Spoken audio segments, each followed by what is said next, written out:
How to lose weight in 4 easy steps. Step 1, no beer. Every time you drink a beer, it's like eating 7 slices of bread. That's a lot of unnecessary carbs. Step 2, portion control. When eating out at a restaurant, cut your meal in half and ask for a takeout container to save the rest for later. Step 3,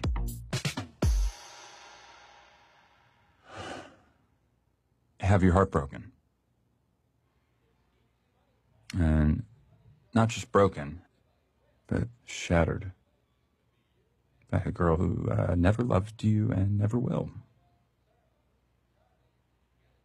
Try to get your shit together and join a gym. Start going to the gym regularly, and even though you don't know that much about exercise and you're way too weak to do pretty much anything but lift 5-pound weights with the old people, do it until your sweat makes a puddle on the floor. Then go home and go to bed, and the next day do it again, and then again, and then again. Then go to work and listen to stories of your ex-girlfriend fucking around with gross and terrible people. Stories from your coworker friends who think they're doing you a favor.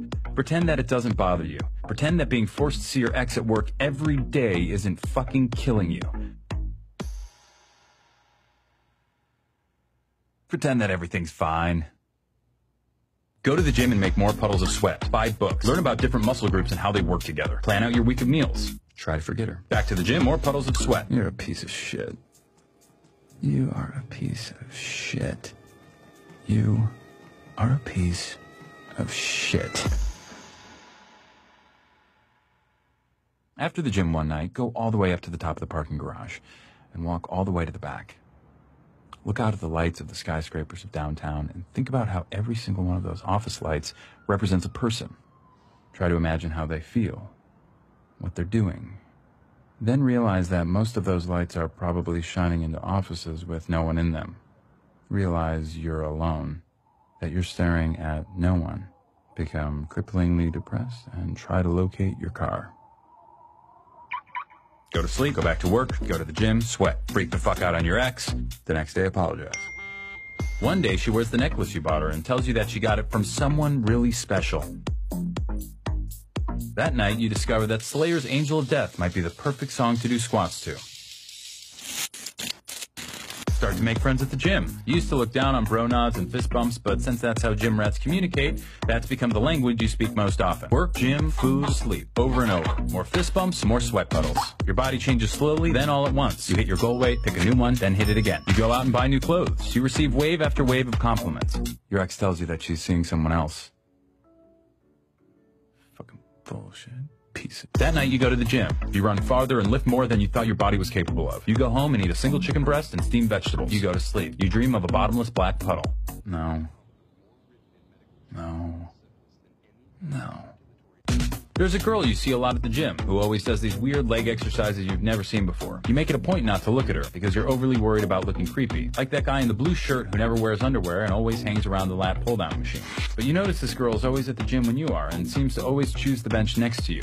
You turn up the Slayer and concentrate on making your puddles bigger. At work, your ex parades her new boyfriend around, flatly ignoring you the entire time. He's taller than you, in better shape than you, and significantly better looking than you.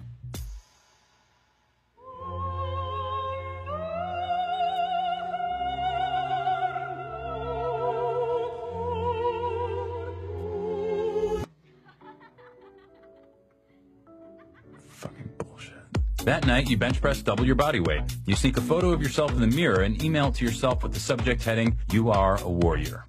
The next day, you are more disgusted with yourself than you've ever been, and you delete it immediately.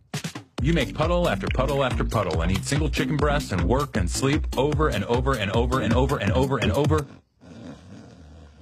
And then something different happens. A night comes when you're not the last person in the gym. It's you and the girl who does the weird leg exercises. You end up walking out at the same time. Her name is Melissa, and she works close by. She asks you out to dinner on Friday, promising it'll be healthy. The leg exercises are pivoting curtsy lunges. You start seeing Melissa a lot, both inside the gym and out. You add a couple cheat days to your week. You start getting a lot less sleep. Your ex calls you late at night, but you don't answer. One night, you're walking Melissa to her car, and she says she wants to show you something special. You both stand there in the dark, looking out over the lights of downtown. "Isn't it pretty?" she says, "with all those lights?" You tell her that you think it is, but it also makes you feel sad, All those lights mean nothing. They're just shining into cold, lonely offices with nobody in them. But Melissa tells you that each light is an empty office, but they're only empty because the people have all gone home for the day. Each one's a person who's at home, happy with the one they love.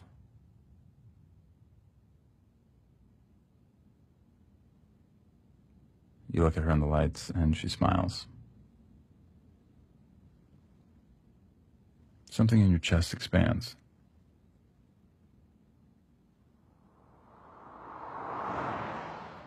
Late one Sunday afternoon, you're writing out your rent check and realize it's been exactly a year since you started working out.